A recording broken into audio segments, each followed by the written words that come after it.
사도 요한은 오늘 말씀 첫 부분에서 독자들을 향해서 아주 웅장한 말 한마디를 건넵니다. 그것이 무엇입니까? 사랑하는 자들아, 우리가 서로 사랑하자. 여기서 사도 요한이 사랑하는 자들이라고 부르는 대상은 누구일까요?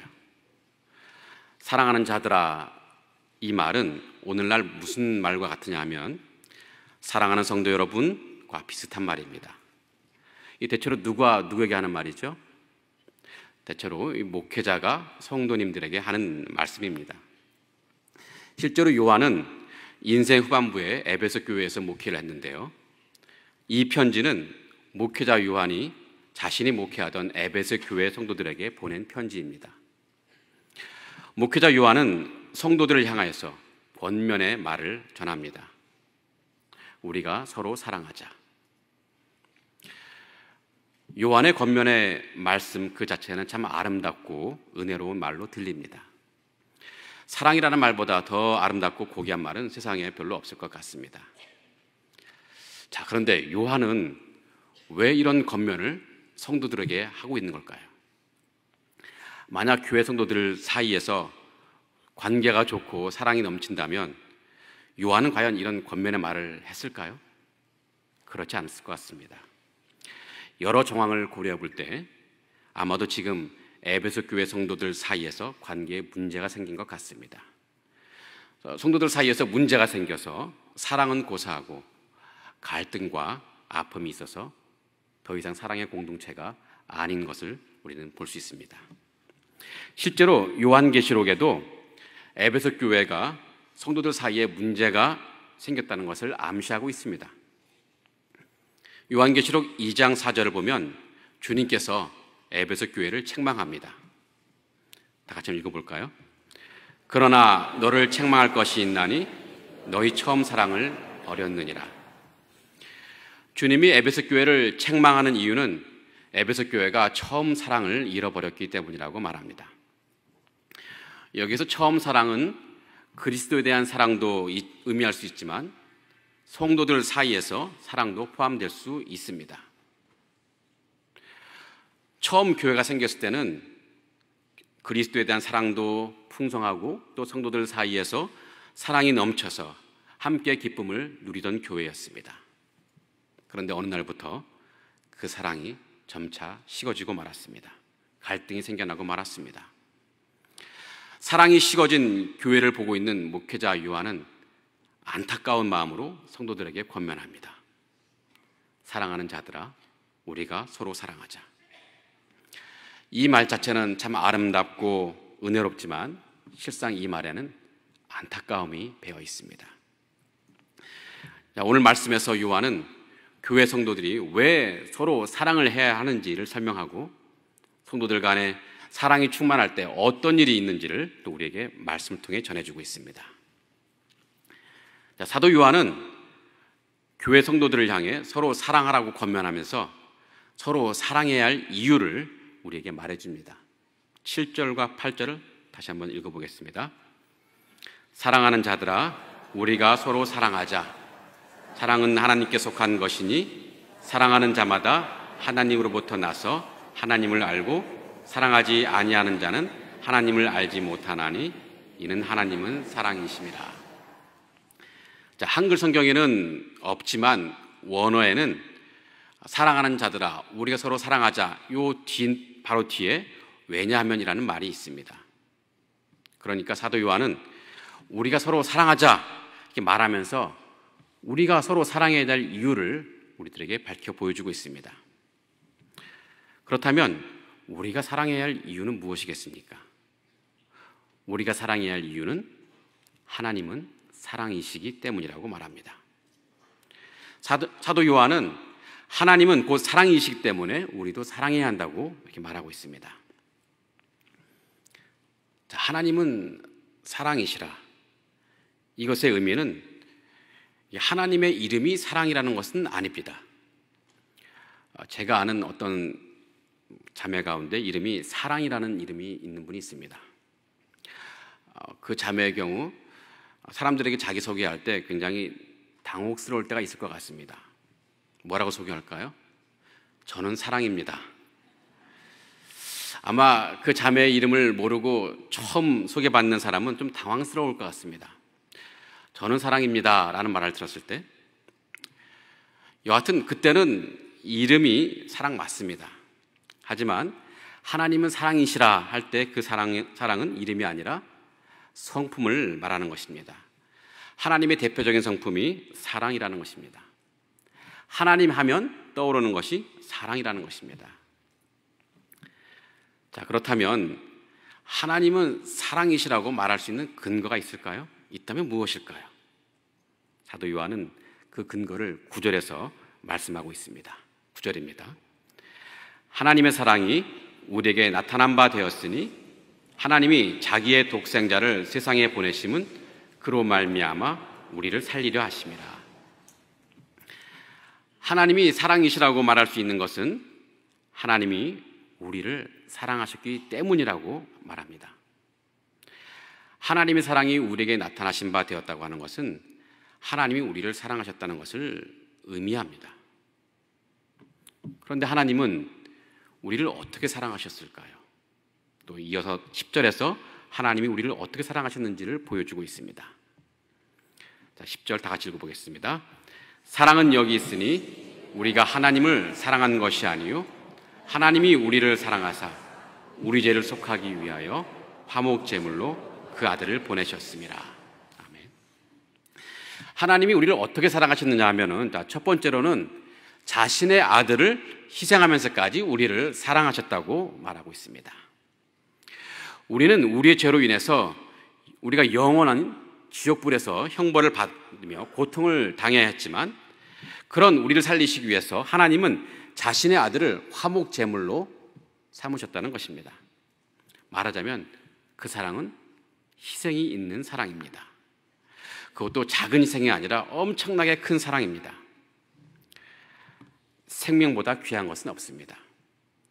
하나님의 아들이 자신의 생명까지 다 내어주면서까지 우리를 사랑하신 것입니다.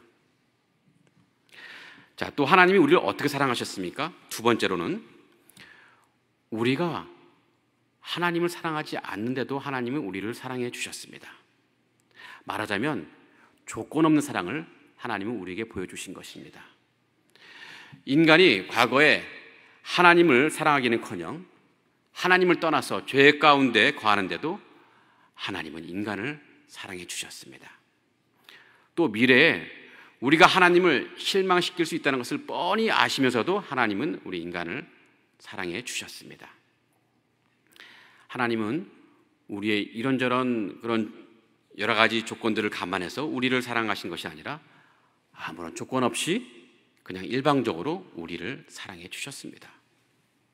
자, 요약하면 하나님은 우리를 사랑하시되 희생이 있는 사랑을 하셨고 또 조건 없는 사랑으로 우리를 사랑해 주셨습니다. 도무지 이해할 수 없는 사랑입니다. 그러기에 실로 하나님은 사랑이십니다. 자, 그렇다면 하나님이 사랑이시라는 것과 우리가 서로 사랑해야 하는 것 사이에 무슨 관계가 있을까요?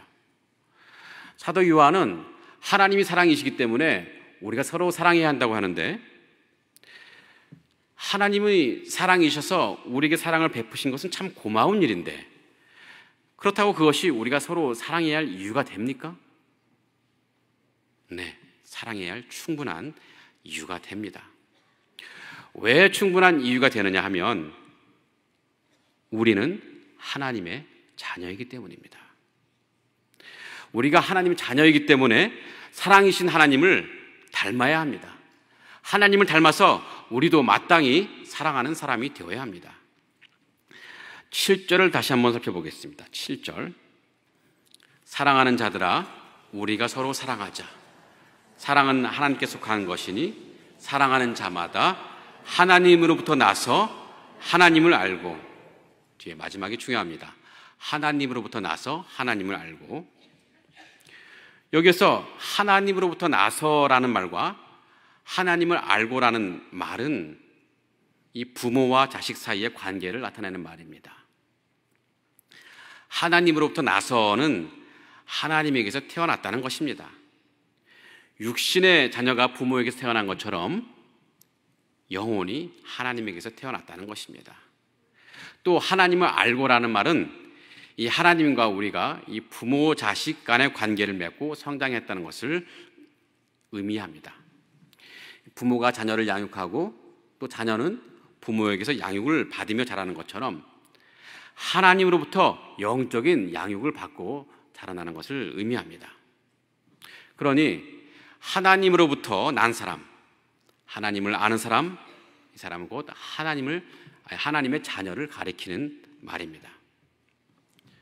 자, 그렇다면 이 하나님으로부터 나서 하나님을 아는 사람, 그래서 하나님의 자녀인 사람이 누구입니까? 바로 우리들입니다. 우리들. 왜냐하면 하나님이 우리를 자녀로 삼아 주셨기 때문입니다. 우리의 의지와 관계없이, 우리의 행위와 관계없이 하나님은 우리를 자녀로 삼아 주셨습니다. 그래서 우리는 하나님의 자녀입니다. 우리가 예수를 구주로 고백할 수 있는 것은 우리가 하나님 자녀이기 때문입니다. 예수 그리스도를 구주로 고백하는 우리는 하나님의 자녀가 분명합니다. 사도 요한은 우리가 하나님의 자녀이기 때문에 하나님을 닮아서 사랑을 베푸는 사람이어야 한다고 우리에게 말합니다. 하나님의 자녀인데도 하나님을 닮지 않으면 하나님은 참 실망하고 또 많이 당황스러울 것입니다. 저희 처가는 부산입니다. 처가에 가면 종종 장모님께서 저를 당혹스럽게 합니다. 장모님은 제 아들과 딸, 전 일남 일녀인데 아들과 딸을 볼 때마다 너무너무 잘생기고 너무너무 예쁘다고 말합니다. 아는 사람들을 붙잡고 그 사람들 볼 때마다 우리 손주, 손녀 너무 예쁘고 너무 잘생겼다고 말합니다. 그러면 저도 기분이 좋아지죠.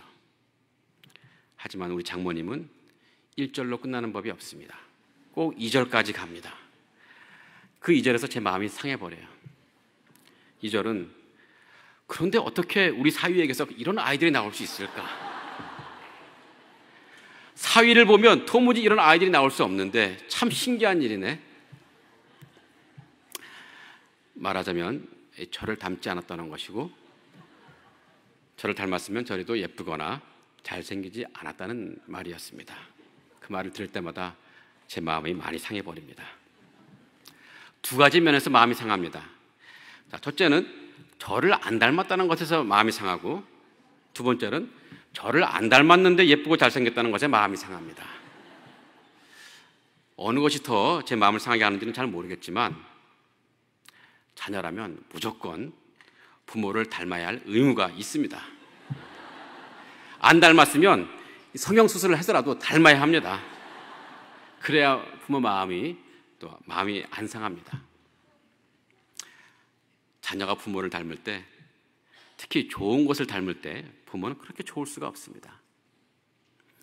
여러분, 이번 추석 명절에 부모님을 뵈러 가시면 이런 말 하면 좋겠습니다. 부모님, 제가 부모님을 닮아서 이렇게 잘생겼나 봐요. 아니면 제가 부모님을 닮아서 이렇게 착한가 봐요. 이렇게 똑똑한가 봐요. 그 말을 들으시면 여러분의 부모님은 정말 행복해 하실 것입니다. 설령 그것이 거짓말이라는 것을 알면서도 기분은 무척 좋으실 것입니다. 용돈을 많이 주는 것보다 훨씬 큰 효도일 것입니다. 하나님도 같은 심정일 것 같아요. 하나님의 자녀인 우리가 하나님을 닮을 때 하나님은 무척 기뻐하실 것입니다. 그런데 안타깝게도 하나님의 자녀이면서도, 하나님의 자녀라고 하면서도 모두가 하나님을 닮는 것은 아닌 것 같습니다. 하나님을 닮아서 하나님의 자녀다운 하나님의 자녀가 있고, 하나님을 닮지 않아서 하나님의 자녀답지 않은 하나님의 자녀도 있습니다. 한번 옆 사람을 한번 바라보시기 바랍니다. 우리 옆 사람은 하나님의 자녀답습니까? 그리고 물어보시기 바랍니다. 저는 하나님의 자녀답습니까? 네, 별로 반응이 신통치 않습니다. 충분히 예상한 일이었습니다. 자, 여러분은 그런 질문을 할 때 어떤 것을 기준으로 하나님의 자녀다움을 생각하십니까? 외모입니까? 아니면 기도 열심히 하는 모습입니까? 아니면 헌금을 열심히 하는 그 모습을 보면서 하나님의 자녀다움을 생각하십니까? 물론 그런 것도 포함되겠지만 오늘 사도 요한은 하나님의 자녀다움은 바로 사랑하는 것이라고 말하고 있습니다. 사랑하는 것. 사랑을 베풀 때 하나님의 자녀다운 하나님의 자녀라고 말하고 있습니다. 우리들은 하나님의 자녀들입니다. 그러기에 우리 안에는 사랑이 흐르고 있습니다. 우리의 피 속에는 사랑의 혈관이 흐르고 있습니다. 사랑의 유전자가 우리 안에 뼛속 깊이 박혀 있고 또 믿음 생활하면서 하나님께서 큰 사랑을 받아서 사랑을 배웠습니다. 그러기에 우리는 사랑을 충분히 할 수 있는 사람들입니다. 또 사랑을 마땅히 해야 할 사람들입니다. 사랑을 할 수 있는 능력도 있고 사랑을 해야 할 의무도 있는 사람들입니다. 그러므로 이 하나님의 자녀인 우리가 정말 하나님의 자녀다워지려면 우리는 하나님처럼 사랑하는 사람이 되어야 합니다. 여러분 모두가 하나님을 아주 확실하게 닮아서 사랑을 많이 베푸는 성도님 되기를 간절히 기원합니다. 그래서 누구든지 여러분의 이름을 떠올리면 아, 그분은 사랑이야, 김제사는 사랑이야 라고 말할 수 있으면 좋겠습니다. 우리가 하나님의 자녀이어서 하나님의 자녀답게 사랑하는 사람이 되어야 한다면 우리는 어떤 사랑을 해야 할까요? 우리가 하나님의 자녀라면 하나님의 자녀답게 그 사랑의 방식도 하나님의 사랑의 방식과 같아야 합니다. 자, 우리의 사랑은 첫째로 이 조건 없는 사랑의 방식이어야 합니다. 왜냐하면 하나님의 사랑은 조건이 없는 사랑이었기 때문입니다. 이미 앞에서 살펴보았지만 사도 요한은 10절 앞부분에서 하나님의 사랑이 어떠한지를 말해주고 있습니다. 자, 다 같이 읽어보겠습니다. 사랑은 여기 있으니 우리가 하나님을 사랑한 것이 아니요 하나님이 우리를 사랑하사. 여기까지만. 하나님이 우리를 사랑하실 때 아무런 조건이 없습니다. 우리가 과거에 하나님을 사랑했다는 조건이나 미래에 우리가 하나님을 사랑할 것이라는 조건을 보고 하나님이 우리를 사랑한 것이 아닙니다. 우리가 하나님을 사랑하기 이전에, 심지어 우리가 하나님을 알기도 이전에 하나님이 이미 우리를 사랑하셨습니다. 그뿐입니까? 미래에 우리가 하나님을 실망시킬 것을 뻔히 아시면서도 우리를 사랑하십니다. 하나님은 이것저것 우리의 과거나 미래를 재보고 우리의 조건을 보고 우리를 사랑한 것이 아닙니다. 아무 조건 없이 그냥 일방적으로 사랑한 것입니다. 하나님은 우리도 하나님처럼 조건 없는 사랑을 베푸시기 원하십니다. 왜냐하면 하나님도 우리에게 조건 없는 사랑을 베푸셨기 때문입니다. 어떤 사람들은 사랑을 베푼다고 하면서 은근히 상대방에게 뭔가를 기대하기도 합니다.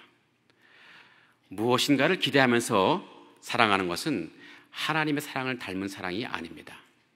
그것은 투자에 불과합니다. 투자.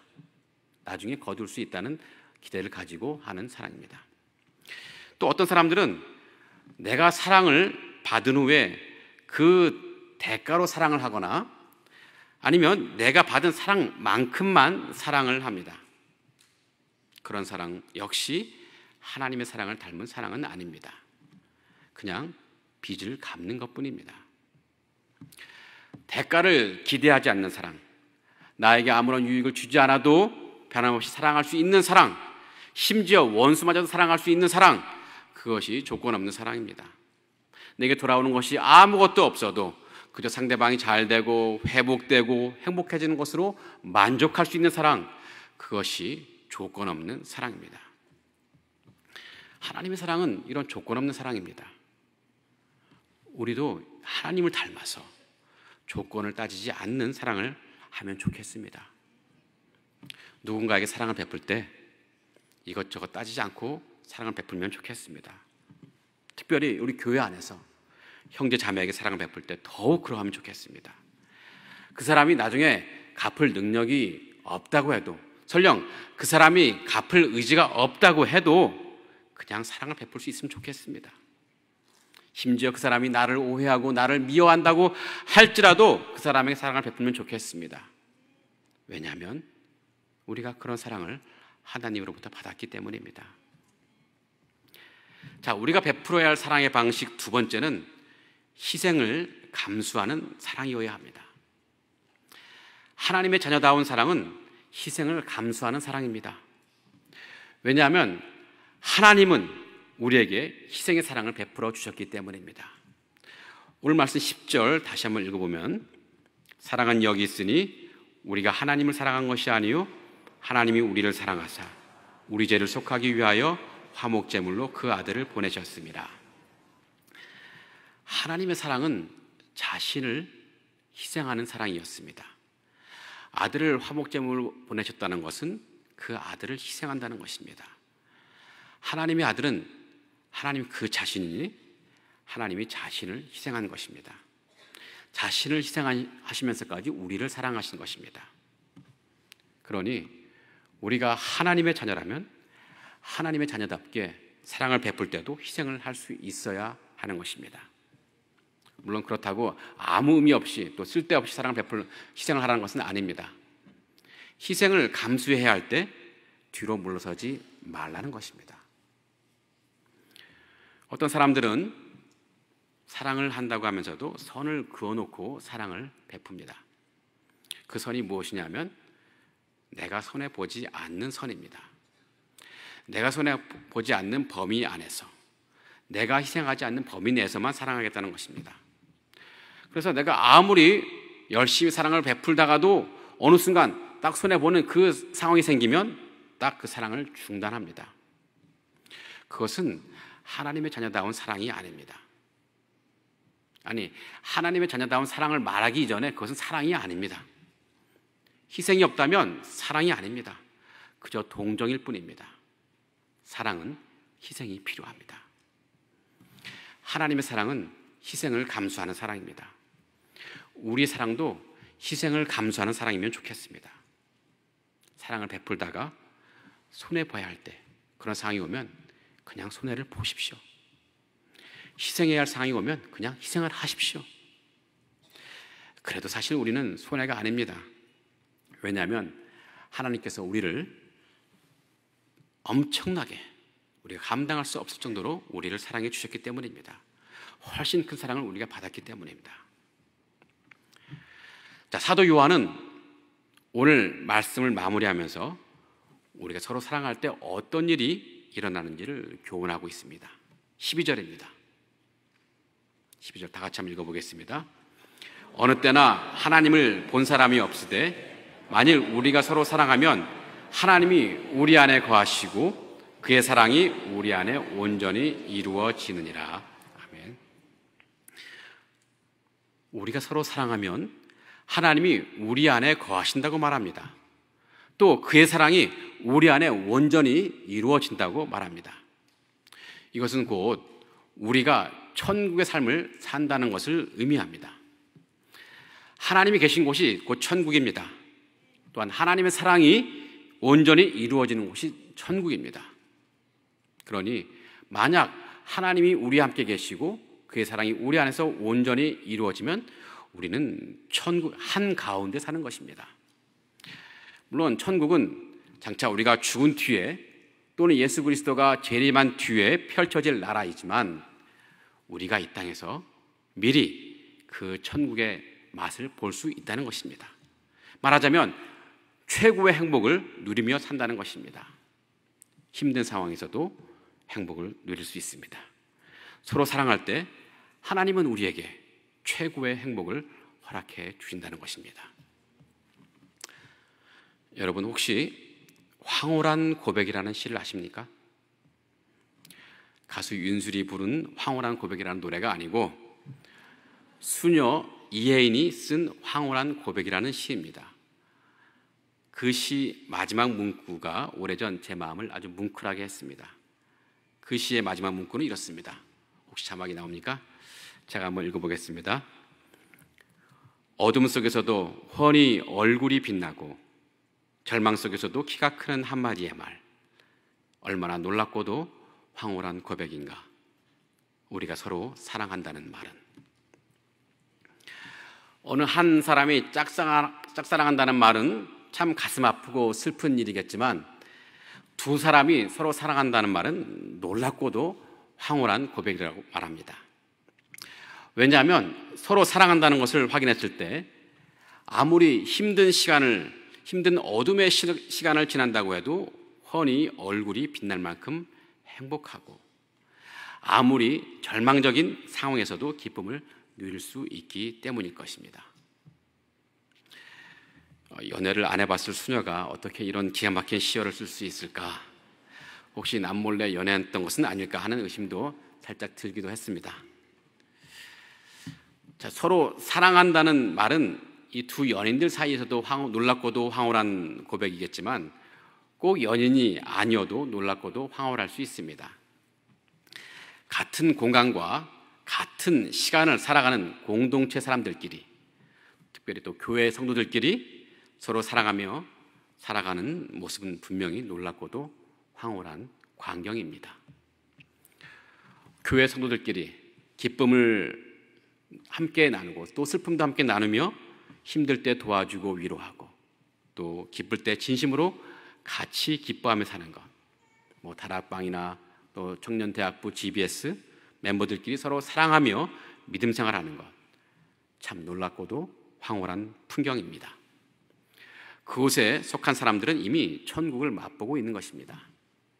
누군가가 하나님의 자녀답게 나를 사랑해주고 또 나 역시 하나님의 자녀답게 다른 누군가를 사랑해주는 이 관계 안에 있으면 우리 삶이 아무리 척박하고 힘들어도 우리는 살아갈 수 있고, 상황이 아무리 절망적이어도 우리는 기쁨을 누릴 수 있기 때문입니다. 여러분에게 부탁하고 싶은 것은 서로 사랑하라고 할 때 사랑을 받기보다는 사랑을 주는 것에 더욱 열심을 내는 여러분이 됐으면 좋겠습니다. 사랑을 주는 것은 때로 힘들 수 있습니다.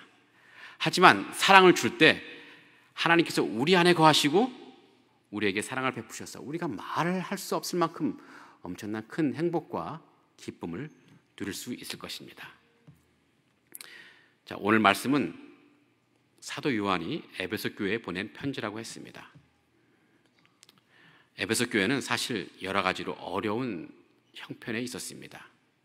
이 에베소라는 도시는 당시 무역 중심지여서 굉장히 부유한 곳이기도 했지만 이 종교 중심지여서 우상 숭배가 판치던 곳이었습니다. 에베소 교회는 외부 종교의 위협 속에서 진리를 지키느라고 애를 쓰고 있었습니다. 진리가 아닌 것을 과감히 내치지 않고 대강대강 넘어간다면 에베소 교회는 순식간에 무너질 수 있는 그런 교회였습니다. 그렇게 진리를 지키는 일에 집중하다 보니 그 교회 안에서 사랑이 식어져 버린 것입니다. 누구누구는 어떤 잘못을 했고 또 누구누구는 잘못된 생각을 하는지 판단하다 보니까 서로 사랑하기보다는 경계의 마음이 그 안에 있었던 것입니다. 진리를 지킨다는 명분으로 사랑을 다 놓쳐버린 것입니다. 이런 상황 속에서 사도 요한이 교회에 내놓은 해결책은 바로 서로 사랑하자는 것이었습니다. 하나님의 자녀답게 사랑을 풍성하게 하되 조건 없는 사랑을 하고 또 희생을 감수하면서까지 사랑하자고 합니다. 그것이 외부의 어려움에 직면했을 때 교회가 살 길이라고 말하는 것입니다. 하나님이 사랑이듯이 교회 역시 사랑이어야 합니다. 서로 사랑한다면 교회가 어떤 어려움에 처한다고 해도 충분히 이겨낼 수 있습니다. 사랑하는 성도 여러분, 우리는 하나님의 자녀들입니다. 하나님의 자녀답게 하나님처럼 늘 사랑을 베풀고 또 사랑을 베풀 때 조건 없는 사랑, 희생을 감수하면서까지 하는 사랑을 베풀면 좋겠습니다. 그러면 우리의 얼굴은 어둠 속에서도 훤히 빛날 것이고 우리의 삶은 고통 가운데서도 천국의 행복을 충분히 누릴 수 있을 것입니다. 교회가 그런 행복을 누릴 수 있도록 내가 먼저 사랑을 베푸는 우리가 되기를 간절히 기원합니다. 기도하겠습니다. 사랑이 많으신 하나님, 주님은 우리에게 말할 수 없는 큰 사랑을 베푸셨습니다. 아무런 조건도 없이 우리를 사랑하시고 독생자를 희생하면서까지 우리를 사랑해 주셨습니다. 주님의 자녀인 우리가 주님을 닮기 원합니다. 주님의 사랑을 닮기 원합니다. 주님처럼 우리도 조건 없이 희생을 감수하면서라도 사랑할 수 있는 은혜를 주시옵소서. 우리를 통해서 고통받는 형제 자매들이 하나님의 위로를 받게 하시고 우리를 통해서 소망을 잃은 형제 자매들이 새 힘을 얻게 하옵소서. 그리하여 우리를 통해 우리가 속한 교회와 다락방과 모든 공동체가 천국의 기쁨을 맛보게 하시고 하나님의 사랑을 누리게 해 주옵소서. 예수님 이름으로 간절히 기도합나이다. 아멘.